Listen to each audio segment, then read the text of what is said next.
y geoestratégicas, Así que me ¿cuáles son las características geopolíticas y geoestratégicas más visibles de la cálida ciudad de Cali y sus alrededores? La ciudad de Cali es la capital del Valle del Cauca, como saben ustedes en el preludio. Está ubicada en el norte del departamento del Cauca y en el occidente del país. Tiene como características fundamentales. Uy, ¿qué pasó? Como que tengo las... No, tengo un error aquí, discúlpeme, mi coronel, que tengo otro mapa que no es. Vamos a buscarla. Esta sí es. Discúlpenos que donde estaba. No es. Algo raro está pasando. Ya un segundo, corregimos esto porque se nos metió un diablillo de la tecnología.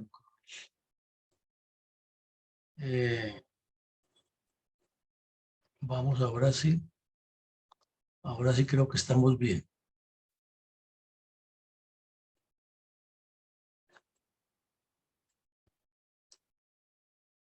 Bueno, ahora estamos bien.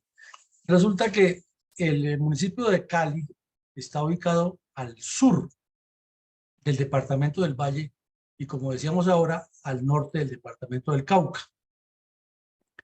Está en el centro de la zona más meridional del Valle del Cauca y es cruzado por el río Cauca, que nace en la cordillera e inicia a crecer generosamente hacia el nororiente con una inclinación leve de unos 12 grados sobre el territorio y luego la va cambiando, pero inicialmente tiene esa inclinación general. Este municipio de Cali tiene una zona urbana que está aquí resaltada en color más oscuro, que en apariencia es grande, pero está metida dentro de la cordillera y da contra el río. O sea, está ya limitada a su zona urbana. Y la zona rural sí es más grande, se extiende hasta, como vemos aquí, el municipio de Jamundí al sur, el municipio de Dagua al noroccidente, el municipio de Yumbo al norte, el municipio de Candelaria al otro lado del río, como dice la canción. A este lado del río está Cali, al otro lado está Juanchito. Entonces, ahí en ese sitio, en el oriente, limita con Candelaria. No es muy lejos del municipio de Buenaventura y para eso tiene que cruzar los famosos farallones y en el punto más conocido y más turístico, que es el kilómetro 18, donde llega a lo más alto y luego comienza a descender hacia el Pacífico, hacia Buenaventura. Es una ciudad muy importante para el desarrollo agroindustrial y sociopolítico, cultural y en general para todos los contextos del desarrollo nacional.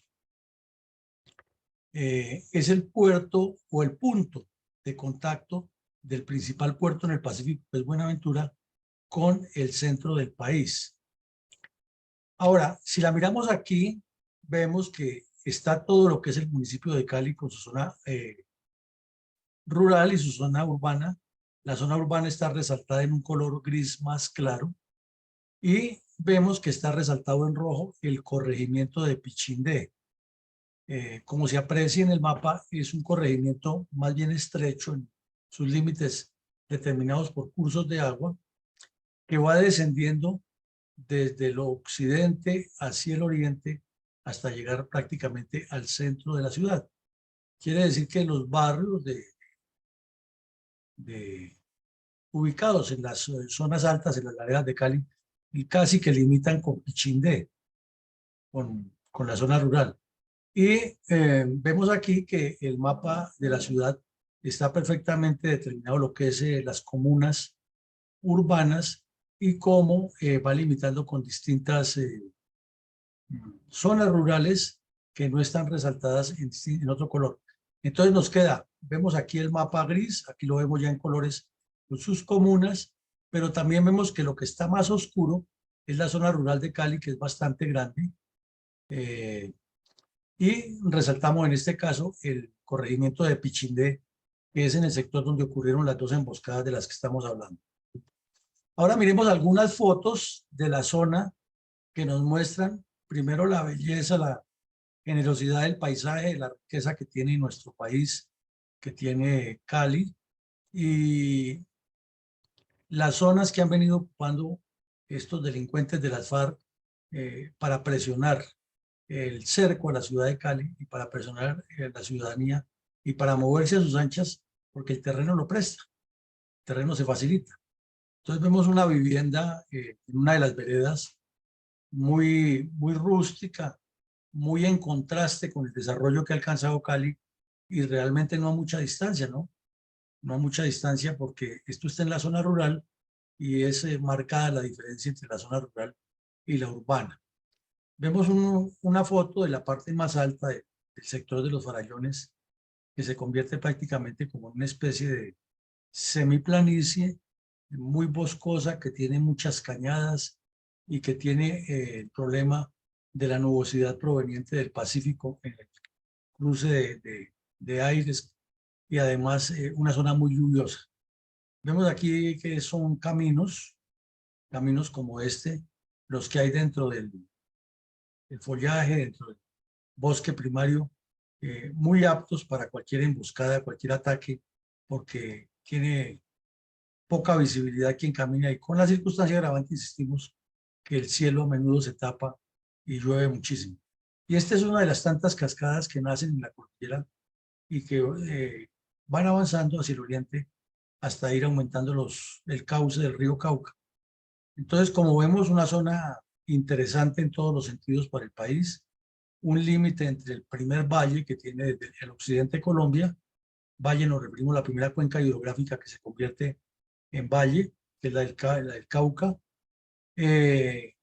una cordillera que une la zona pacífica con la zona andina y se proyecta hacia la amazónica, una vegetación muy especial que facilita la acción de los bandidos y unas condiciones sociopolíticas de muchas comunidades que son aptas para que los bandidos de las FARC los recluten y hagan su presencia y tengan la capacidad de influir sobre la forma de vida.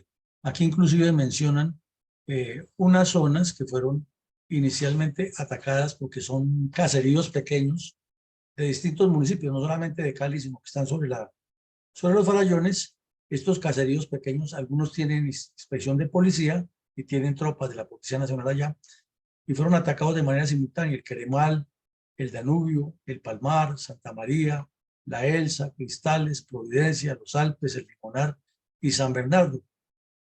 Además, porque allí hay problemas históricos de distribución de tierras y las FARC han promovido todas esas actividades de reclamos violentos y de protestas y de colonización impuesta por invasiones, etc. Territorio muy interesante para analizar y poco conocido por los colombianos, pero está en las goteras de Cali y ahí le favorece mucho a su proyecto. Adelante, mi coronel.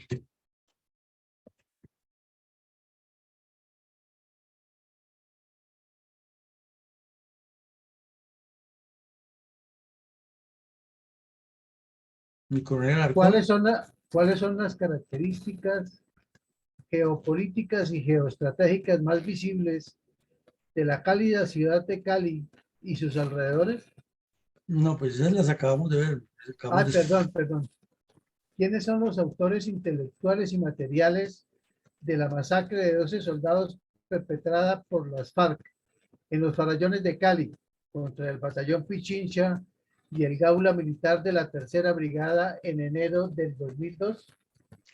Bueno, como lo hemos dicho, mi coronel, hay varios niveles de responsabilidades, no se pueden ocultar. El número uno es la responsabilidad política del señor Pastrana, que durante casi 4 años cometió 1000 errores en el manejo del problema con la FARC. Permitió, toleró, les dio las anchas, fue ambiguo y más le interesaba su premio Nobel de Paz y que lo vieran viajando por el mundo. Estaba más pendiente de viajar, hacerse célebre, que de entrar a asumir una responsabilidad directa con el manejo del orden público y poner los puntos sobre las sillas a las FARC, porque él no quería que las FARC se le levantaran de la mesa, al punto que fue 2 veces al Caguán a reunirse con Tiro Fijo, a rendirle cuentas, como decía. Entonces la responsabilidad política de él y sus comisionados de paz, que ni fu ni fa, completamente desfasados. La responsabilidad operativa militar del general Pedraza, que de manera acelerada envió las tropas y con su actitud que tenía en forma arrogante, lo que hizo fue cometer un error táctico que lo pagaron caro las unidades. Ahora, los responsables intelectuales y materiales de la acción, pues son estos criminales que están en la foto, que son los mismos que durante muchos años le causaron daños a las comunidades del Valle, el Cauca y Nariño, dirigiendo todo tipo de acciones criminales como esta. Ya los hemos mencionado varias veces. El ahora honorable y distinguido senador Pablo Catatumbo, con unos antecedentes oscuros, miembro del cartel de Cali, fue informante del ejército un tiempo, luego se voló, estuvo en México y Estados Unidos de enlace de Pablo Escobar moviendo coca, luego regresó, Jacobo Arenas le perdonó el pecado, estuvo buscando con el tornillo Lozada estuvieron buscando a José Fedor Rey para matarlo, luego se convirtió en el cabecilla de la cuadrilla 26 de las FARC y cometió una gran cantidad de crímenes, entre otros el abuso sexual de muchas niñas y niños, y luego terminó en Tlaxcala y en Caracas de negociador de paz, y luego de jefe del occidente de Colombia, de las FARC, cometiendo todos los crímenes de más o menos del año 95 hacia la fecha. Todos los crímenes que cometieron las FARC fueron ordenados, supervisados y dirigidos por él. Y a él pues lo acompañaba todo el tiempo este delincuente, este señor, fundador de las FARC con Tiro Fijo, Miguel Pascuas, y sus brazos derechos eran Pacho Chino, este otro delincuente alias Carlos, y este otro Carlos Patiño o Carlos el Paramuno, de mucha confianza del Mono Jojoy, y responsables de todos estos crímenes que hemos narrado cometidos en las zonas de Cauca, Valle y Nariño. Esos serían los responsables. Mi coronel, ¿cuáles son los antecedentes tácticos y estratégicos de la masacre de 12 soldados perpetradas por las FARC en los farallones de Cali en el mes de enero del 2002? Tocaría hablar de unos antecedentes recientes, ¿no? Pues si uno se echa para atrás, pues es ahí una historia larga que la hemos aquí ya descrito, ¿no?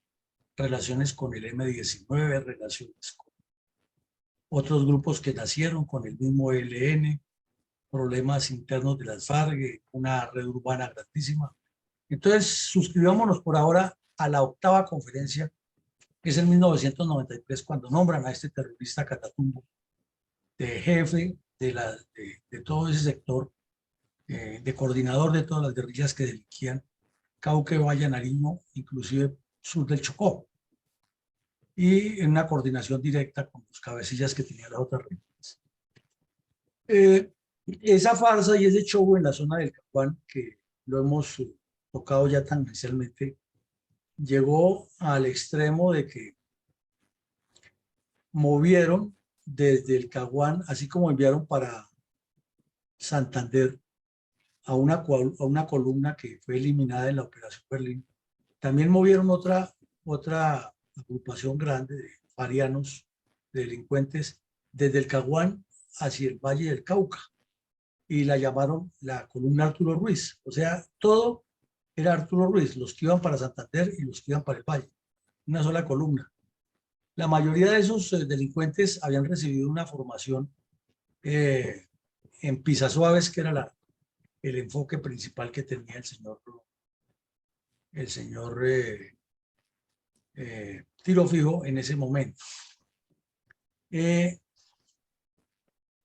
Ya hablando más cerca del sector, entonces hubo 4 caseríos muy cercanos, todos geográficamente, pero alejados en el terreno por la dificultad del tránsito, como vimos por caminos y zonas muy quebradas, que son Palmar, Cisneros, Vergel y kilómetro 18. En el propósito de desarrollar lo que se había ordenado en la octava conferencia y lo que se refinó en el Caguán, que me faltó decirles que hubo el pleno ampliado de Cabecillas que revisó cómo iba el plan estratégico en ese momento. Entonces hicieron un show o una farsa, que tal vez ustedes la recuerdan, que mientras Mariana Pérez, Simón Trinidad, el Tornillo Lozada y el tal Felipe Rincón reunían dizque los comités temáticos allí en el Caguán para hablar. A menos de 10 kilómetros estaba Tiro Fijo reunido con los cabecillas principales, o todos los cabecillas, revisando cómo iba el plan estratégico que habían diseñado en el 93 y dando unas instrucciones para, como decía Tiro Fijo, afinar la puntería en otros sitios y en otras acciones. Entonces de ahí salió la orden para atacar todos estos caseríos, porque Cali estaba en la mira y sigue estando. Entonces la forma de acercarse a Cali, de causar el terror, es atacar todos estos pobladitos pequeños cercanos a la ciudad para ir demostrando que ellos tienen el control. En el año de 1999 hicieron un ataque terrorista que ellos lo llaman una toma guerrillera a Dagua. Y como vimos, Dagua es un municipio que está pegado a Cali. O sea, en la zona rural de Cali se avanza un poco y ya uno está en Dagua, entra al poblado de Agua, que eso también parece pesebre ese municipio. Y se mueve por la zona y está dentro de los farallones. Y entre más avances de la cordillera, pues más sola es, más desprotegida y con mayor presencia del grupo criminal. Entonces asaltaron a Agua también y causaron daños y mataron policías, como hacen siempre. Por la misma época, el señor Carlos Castaño, ambicioso de tener el control de todo el narcotráfico en el país y a sabiendas que en el Valle del Cauca no solo estaban los carteles, las sedes de los carteles, Norte y el de los Rodríguez Orejuela y otros carteles de bandidos de narcotraficantes, estaban allí en el Valle. También sabía que se estaba moviendo ya el negocio fuertemente, que no era solamente la sede, sino que había un entorno completo, un esquema completo de narcotráfico. Entonces creó el bloque Calima de las mal llamadas autodefensas, otros delincuentes iguales, y los envió allá a combatir. Entonces se produjo algo que nunca se había visto en el Valle, que fue una unión temporal de las FARC y el ELN. Entonces ya era común que se movieran, se cuidaran y se repartieran áreas. Y fue por la misma época que ocurrieron los dos secuestros famosísimos, el de la María y el kilómetro 18, y estaban en plena coordinación. Y también cuando los bandidos de las AUCE perpetraron la masacre del Naya, que es tan tristemente célebre en la región, porque mataron a unas personas o que estaban vinculadas con las FARC o que eran señaladas de apoyar a las FARC y al ELN. La situación era muy compleja.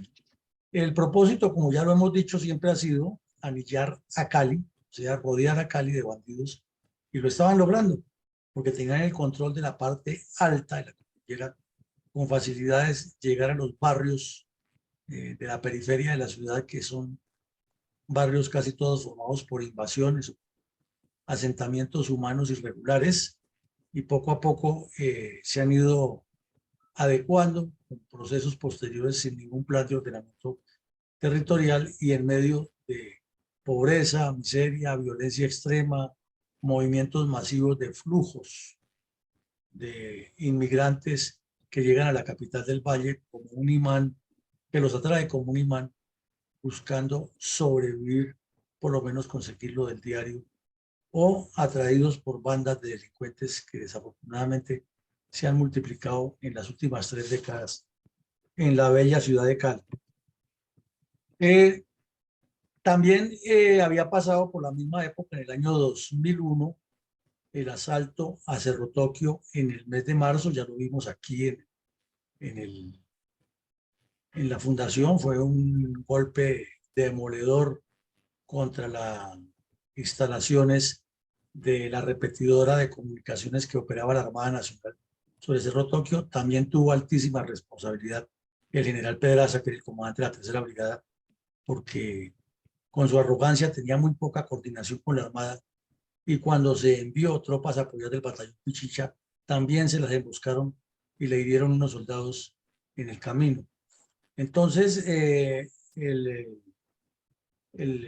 las FARC estaban con una arrogancia, con una autosuficiencia y con una convicción de que tenían al país arrodillado. Y como si eso fuera poquito, en esa época tanto el ELN como las FARC, como los bandidos de la SAUCE, les dio por secuestrar a todo el que no estuviera de acuerdo con ellos. Entonces, el camino no era nada claro, el camino era oscuro, y cuando ocurrió a comienzos del 2002, la acción terrorista en Pichindé, el ejército cayó en la trampa por la mala dirección táctica y estratégica y operativa de meterse allá en la boca del lobo, y cayeron en las dos emboscadas. Adelante, mi coronel. Coronel, ¿cómo escribió el diario El Tiempo de Bogotá la masacre de 12 soldados perpetrada por las FARC en los farallones de Cali contra el batallón Pichincha y el Gaula Militar de la Tercera Brigada en enero del 2002?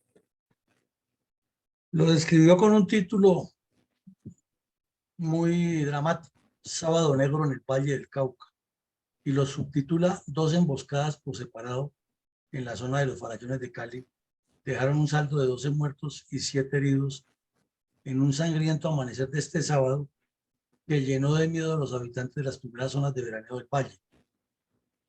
Como lo decimos, era fin de año, estaba terminando la gente sus vacaciones, se detectó la presencia de los bandidos en el sector de la vereda La Esmeralda, el corregimiento de Chindí, a solo 10 kilómetros de Cali.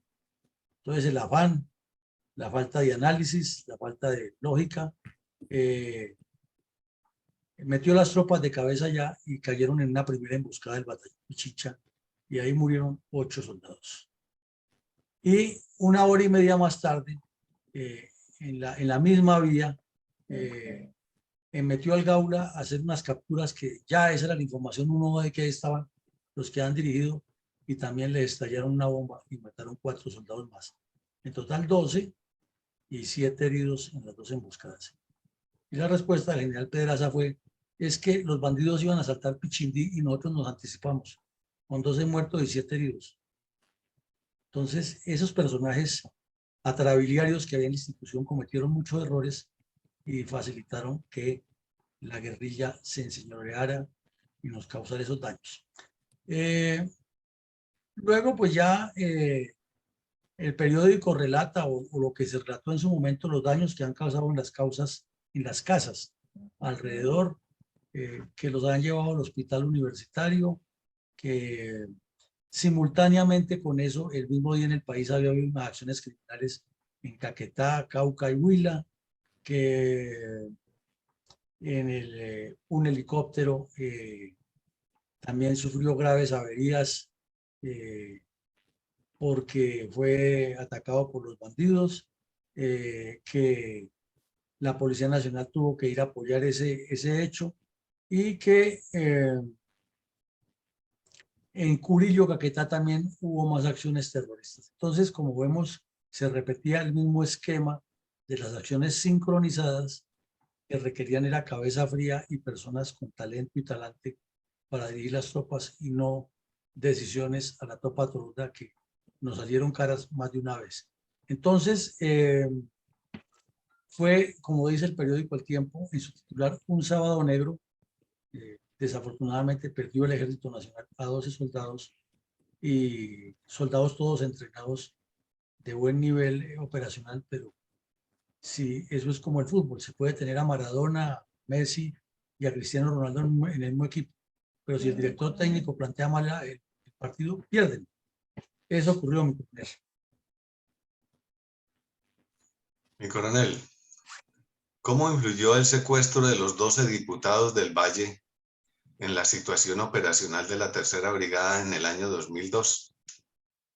Pues terminó de avergonzarla, terminó de avergonzarla porque no había pasado mucho tiempo de que ocurrieran esas emboscadas, que ocurriera lo de Tokio, que ocurrieran otros, y es que era permanentemente ataques contra las tropas, y sucedió el engaño que las FARC lo repitieron varias veces lo mismo: disfrazarse de soldados, acercarse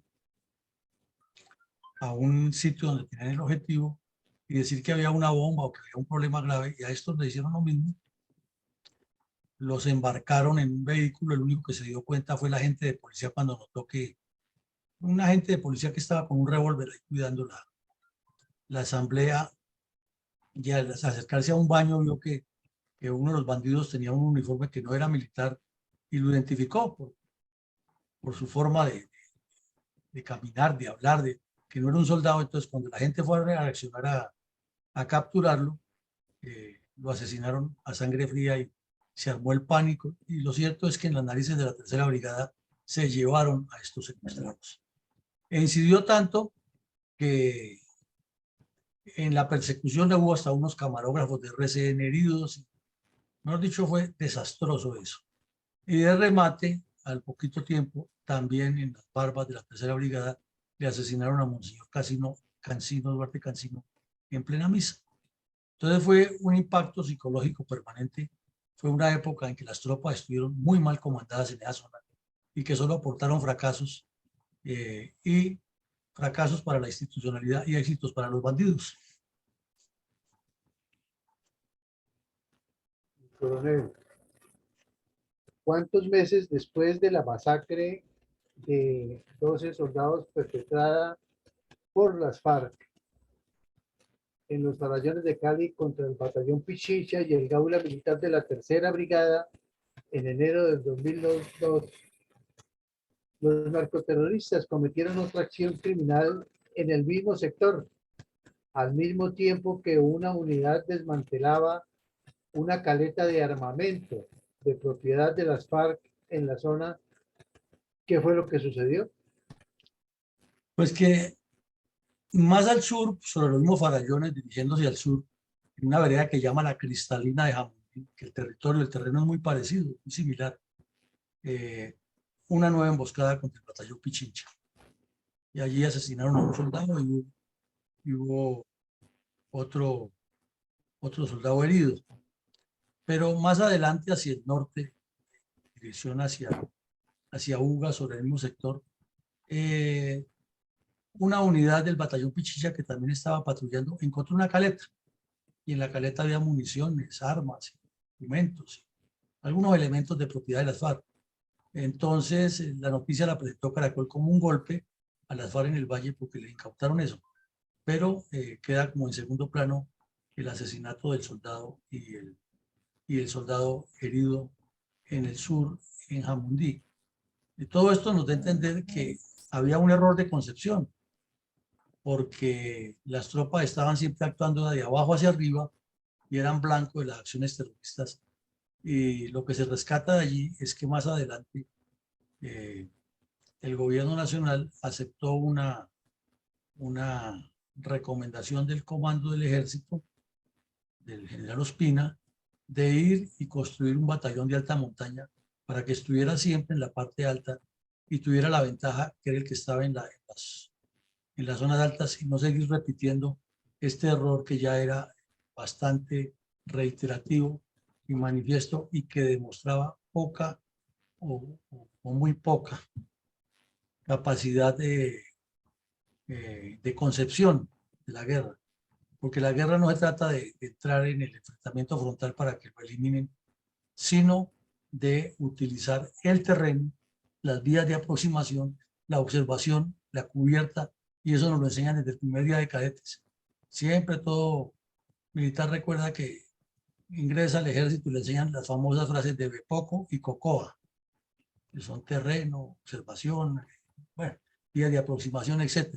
Y eso no se aplicó durante mucho tiempo, y lo único que hizo fue darle garantías a los bandidos para que golpearan a las tropas. Entonces, la nueva decisión de crear el batallón de alta montaña cambió la dinámica de las operaciones en esa zona y logró darle tranquilidad a Cali. Mi coronel, Adelante, Nico González. ¿cómo resalta nuestra fundación el drama de los niños víctimas del narcoterrorismo comunista de las FARC en sucesos tan atroces tales como el reclutamiento de menores por parte de las FARC y del ELN? En este caso específico por la masacre de 12 soldados perpetradas por las FARC en los farallones de Cali en el mes de enero del 2002.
Coronel, al término formal de cada episodio de reconstrucción documentada de la memoria histórica aún no contada del conflicto armado que realiza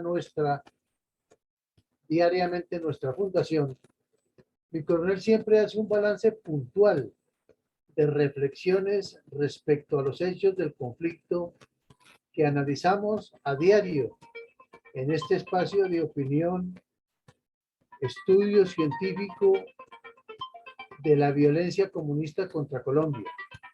¿Cuáles son sus reflexiones estratégicas acerca de la masacre de los 12 soldados perpetrada por las FARC en los farallones de Cali contra el batallón Pichincha y el Gaula Militar de la Tercera Brigada en enero del 2002?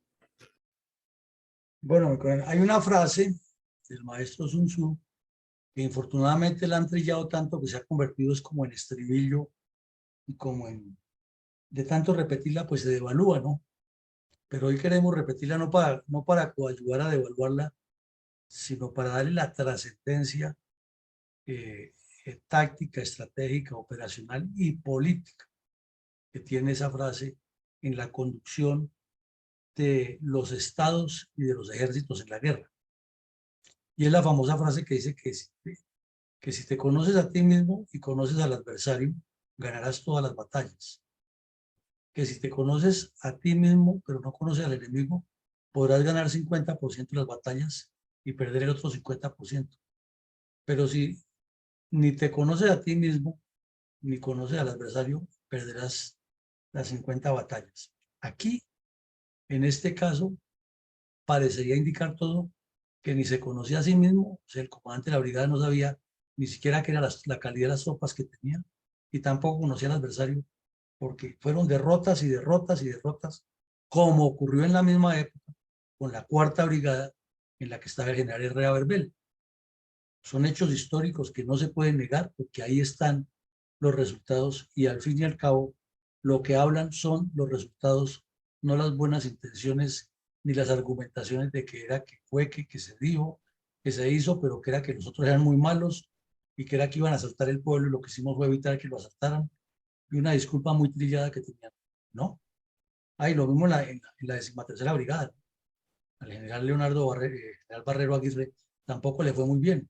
Con Gutiérrez, con Toachí, con la guerrilla aquí en las goteras de Bogotá, y era lo mismo.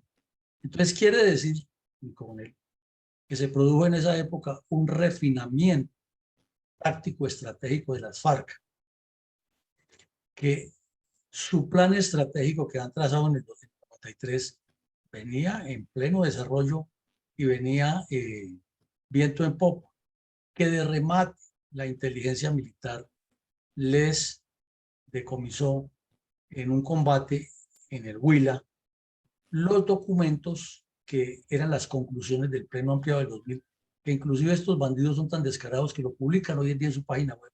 Y ahí está claro todo lo que sea. Hablaba hasta de financiar a los partidos comunistas del continente, y eso lo conoció el ejército a tiempo. Habló de unidades tácticas de combate. No se refería a las unidades tácticas del ejército, que es un batallón, no, hablaba de unas pequeñas unidades integradas más o menos por el estilo de Pisasuaves. La infiltración que ellos llamaban, o la penetración mejor, que llamaban era infiltrar gente, grabar videos, tomar fotos y planear las operaciones sobre documentos y maquetas. Entonces, si todo eso estaba ocurriendo dentro de las FARC y se conocía porque llegaban los documentos, ¿cuál es la explicación que pudiéramos dar para que la actuación o la dirección o el comando o la orientación de las tropas siguiera aferrada a esquemas antiguos que ya no daban resultado, de mover unidades en forma masiva y sin ninguna previsión, ni siquiera aplicando algo que le enseñan también desde cadete a la gente, que son los altos vigilados? Ahí hay errores graves para pensar. Indican que el refinamiento táctico estratégico de las FARC fue muy habilidoso y que el de las tropas no fue suficiente. Bueno, hubo también un desconocimiento o una falta de identificación de lo que se hace. Porque una cosa es, como se habló mucho tiempo en el ejército, ir a orden público, esté en orden público. Pero es que orden público es una cuestión como policiva. Y aquí lo explicamos hace unas noches. El orden público es un conjunto de tradiciones y una normativa que permite un comportamiento para irlo mejorando e ir adecuando a la normativa. Y ese era el concepto, ¿no? Pero no se tenía el concepto de que estábamos en guerra. Y de remate, la falta de claridad estratégica del señor Pastrana y sus comisionados de paz y en general de la dirigencia política también ayudaba a que las FARC adquirieran la ventaja estratégica. Entonces, si miramos sobre un plano lógico, no de apasionamientos, y colocamos sobre la mesa del análisis la iniciativa estratégica, la tenían toda, absolutamente toda, las FARC y el ELN en el Valle del Cauca en esa época, y por eso esa cantidad de golpes tan reiterativos y con esas reacciones tan a la topa tonolá. En tercera medida, la guerra con las AUC de los dos grupos criminales por la cocaína demostraron que era tal el desorden y la forma como estaban manejando la violencia estos grupos, que la respuesta siempre era tardía y que entre ellos se mataban, hacían, deshacían, y la capacidad operacional militar no era exigente, no era excelente. Indica eso, por lógica, mirando las cosas sin tanta profundidad, que la actividad de los servicios de inteligencia de la Tercera Brigada no estaba enfocada en las capacidades de más probable opción de los adversarios. O sea, había un manejo desacertado de los procesos o lo que se llama el plan de búsqueda y el proceso de inteligencia. Los hechos lo demuestran. Como dice el dicho, los hechos son los hechos. Las FARC, por su parte, estaban desarrollando en todo el país la estrategia del terror en los municipios y aplicaban de manera sangrienta, de manera atroz, todo tipo de acciones criminales. En esta región fue muy común que montaran los retenes, y terminó siéndoles algo favorable para precisamente montar las emboscadas por las reacciones intempestivas y temperamentales de salir a buscarlos en los retenes, porque es que no fue solamente ahí. Hay un sitio que llaman el Palo Cauca, es famosísimo, que es la entrada ya a la cordillera en el sur de Cali y el nororiente del Cauca, de Santander de Quilichao. Allá ocurrió varias veces lo mismo y varias emboscadas hubo contra el batallón Pichincha y contra el batallón Auxiliar López. Es más, en estos días tenemos que ver otra emboscada contra la tercera brigada que ocurrió una semana antes de esta y también asesinaron varios soldados del batallón José Hilario López en el Cauca y casi que fue calcado el error. Entonces vemos que si un error suma con otro y son similares, es que hay una falla de concepción. Narcotráfico y nexos internacionales, pues se sobreentiende una zona de presencia de los carteles de Cali, del norte del Valle, de grupos pequeños de menudeo, de delincuentes que encontraron en Cali para la época y todavía existe, eso no lo han podido erradicar, son los traficantes de dólares falsos hacia el Ecuador. Todos sabemos que el Ecuador es una economía dolarizada y que limita con Colombia.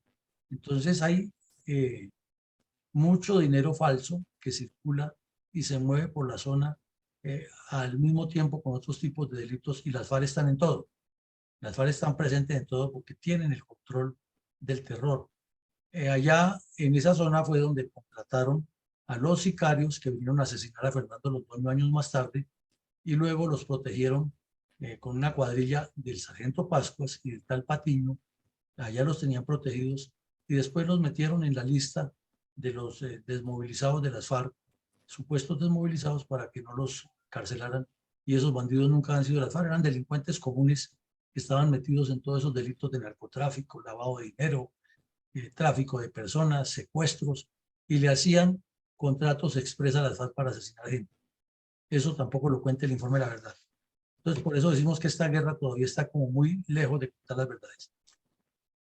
Por la misma época, ya lo dijimos hoy, pero lo repetimos, las FARC tenían previsto anillar a 30 ciudades, o sea, rodearlas, pero no era solamente la ciudad, sino como lo vemos con ese esquema del terror simultáneo en distintos puntos y ponerla en jaque.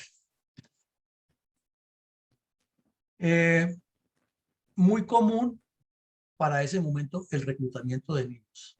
Así como veíamos ayer el testimonio de la señora Leonor en el municipio de Quipile, donde los reunían y les decían, bueno, el que tenga 3 hijos tiene que poner 1, el que tenga 5 pone 2. Si tiene tantas gallinas en la casa, de una vez tantas son para la guerrilla. Si tiene vacas así, eso lo aplicaron en todas partes del país porque era una política uniforme de las FARC. Y entonces uno se pregunta, ¿y por qué en el informe del señor de Rux que cuenta es que la verdad jamás menciona eso? ¿Qué es lo que hay detrás de todo esto?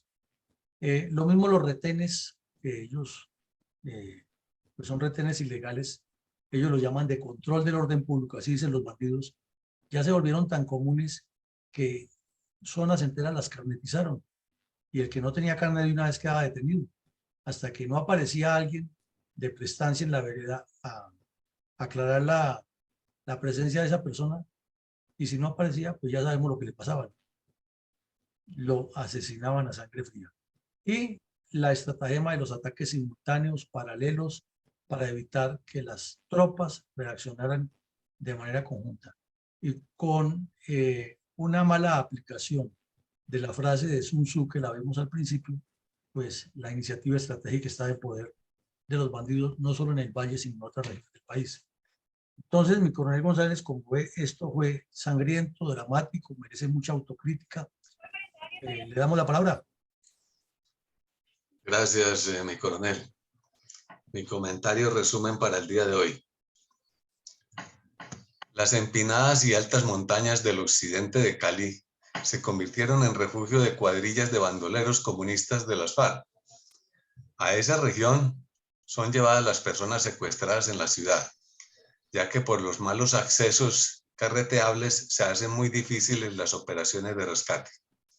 Sin embargo, decididas unidades del ejército fueron en busca de 4 secuestrados y fueron emboscados con un campo minado, resultando 7 heridos y asesinados 5 soldados quienes heroicamente rescataban a las víctimas.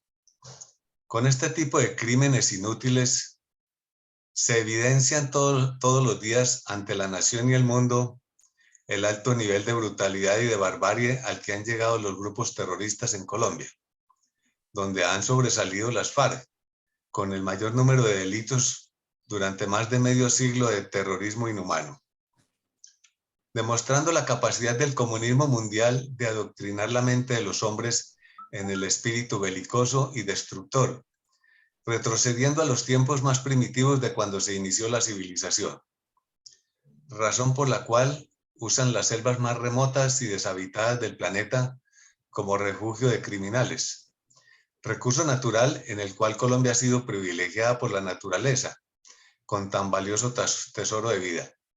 Y por eso el comunismo marxista ha tenido un alto interés en apoderarse de nuestra nación a sangre y fuego, en una agresión inmensamente despiadada, incluida la aplicación del brutal principio de la guerra, de la lucha de todas las formas de lucha, donde los principios humanos son ignorados completamente, hasta el punto de pervertir la mente de muchos prelados católicos para aprovechar la gran capacidad que tiene la Iglesia de influencia sobre la mente humana en asuntos espirituales, pero que por medio de astutas tergiversaciones de los dogmas teológicos terminan justificando la destrucción de la vida humana, en un proceso de inversión teórica y espiritual casi que increíble, si no fuese porque ha sucedido en forma real que lo comprueba.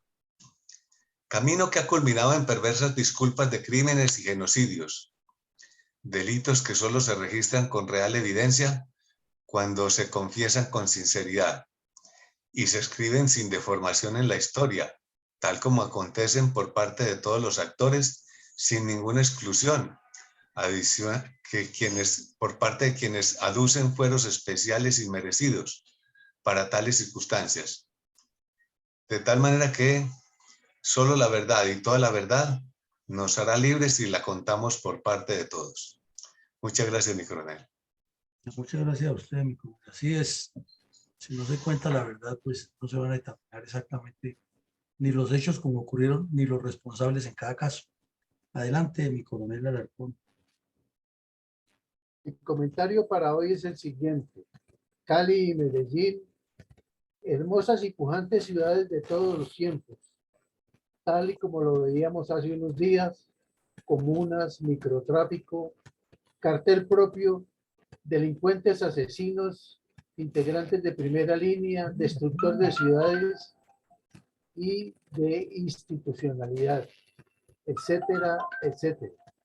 Todo integrado dentro de los eslabones propios de la cadena del narcotráfico, que solo se aprovecha de las necesidades de seres humanos necesitados, pero que una vez cautivos no tienen forma de salir, debiendo dedicarse a esa vida esclavista, como por ejemplo el sicariato, para sobrevivir en estas zonas dependientes de bandas de delincuentes o narcoterroristas de las FARC, el ELN, etc. Es por esto que las primarias acciones para recuperar y de pronto no permitir o estar en contra de esta propuesta de legalización de este fatídico negocio que acaba con los seres humanos y lo más importante de una sociedad, la familia y su unión, porque así es el narcotráfico en todos y cada uno de sus eslabones diseminados por todas partes. Propuesta que parece provenir del mismo gobierno, pero ya sabemos, o al menos hemos visto los resultados más de lo mismo.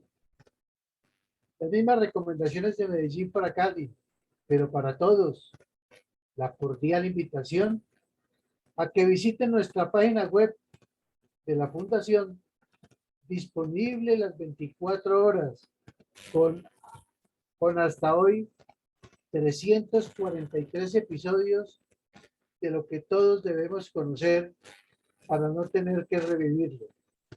La verdadera memoria histórica del conflicto armado en nuestro querido país. Muchas gracias, mi coronel. Bueno, muchas gracias. Y reconstruir la verdadera memoria histórica para que conozcamos la verdad y sobre todo, como usted lo menciona, todo lo que hay en Cali, que tienen hasta cartel propio de delincuentes. Aterrador todo esto, pero si no se colocan las cosas en blanco y negro, jamás tendrán claridad. Mi coronel Saldaña, buenos días. Buenos días, mi coronel Villamarín. Buenos días, mi coronel González y mi coronel Eugenio Alarcón y arquitecto Eduardo Patiño. Objetivo Colombia. En esta ocasión haré abstracción de los errores tácticos y estratégicos de conducción en estas operaciones que acabo de presentar con DEL, porque ya nuestro geopolítico y estratega, el señor Teniente Coronel Villamarín, los explicó con lujos de detalles. Las fuerzas militares, la Policía Nacional y los grupos narcoguerrilleros terroristas tienen dos cosas en común. Una de ellas es que conocen como ninguno la geografía nacional, porque han caminado palmo a palmo sus cordilleras, las zonas selváticas, las montañas con sus picos, cerros, bosques y llanuras, ríos y sus remansos, remolinos, ollas y recodos, cuevas, cavernas y canteras en general. Y en particular, como lo vimos en esta presentación del 343 episodios que presenta la Fundación Excelencia, Liderazgo y Transformación, el conocimiento de las vías de aproximación a poblados y ciudades. La otra cosa que tienen en común es que ambos han transformado la geografía nacional, pero con una diferencia diametralmente opuesta. Mientras las fuerzas militares transforman la geografía, llevando el progreso y uniendo regiones mediante construcción de vías, aeropuertos, escuelas, hospitales, puestos de salud, pozos de recolección de agua, protección de la infraestructura energética y salvaguardan la seguridad del pueblo colombiano, la guerrilla narcoterroristas depredan la fauna y flora y asaltan poblados, destruyen la infraestructura del país, asesinan a la población civil, secuestran y destrozan la niñez, futuro de la nación, con barbarie inenarrable y odio hirviente hacia las Fuerzas Armadas, desequilibrando la cadena trófica y empobreciendo el país, mientras predican la paz, protegidos por un estatus político que nadie entiende, porque los gobiernos, so pretexto de no combatirlos o porque no conocen su ideología criminal en la que el fin justifica los medios hasta conseguir la tan anhelada dictadura del proletariado, simulan diálogos de paz, en tanto el país sufre las aviesas consecuencias. Mi reflexión y feliz día. Bueno, mi coronel, muchísimas gracias. Una reflexión muy seria, muy ponderada, muy puntual y muy directa acerca de las realidades que vive Colombia con el trabajo de nuestros soldados, el sacrificio de nuestros soldados y policías y la mala intención que tienen estos bandidos y la forma como se ha presentado la supuesta verdad, que de verdad no tiene mucho o no tiene nada.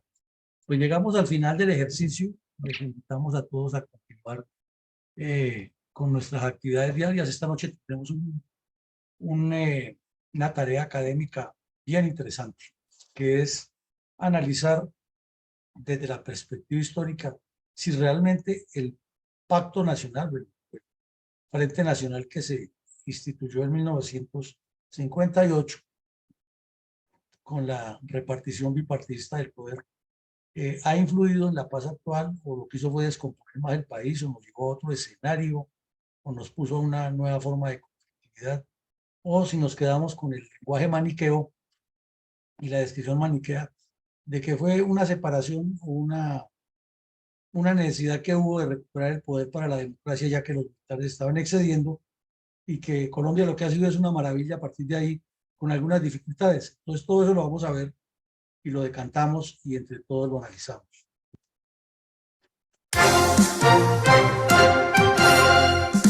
Invitado nuevamente para que todos los días, de lunes a sábado, de 7:30 a 9 de la mañana, se conecte a las redes sociales de la Fundación Excelencia, Liderazgo y Transformación, a escuchar en la voz de sus protagonistas la verdadera memoria histórica de la violencia desatada durante varias décadas por las guerrillas izquierdistas contra Colombia. Lo esperamos en nuestra próxima emisión.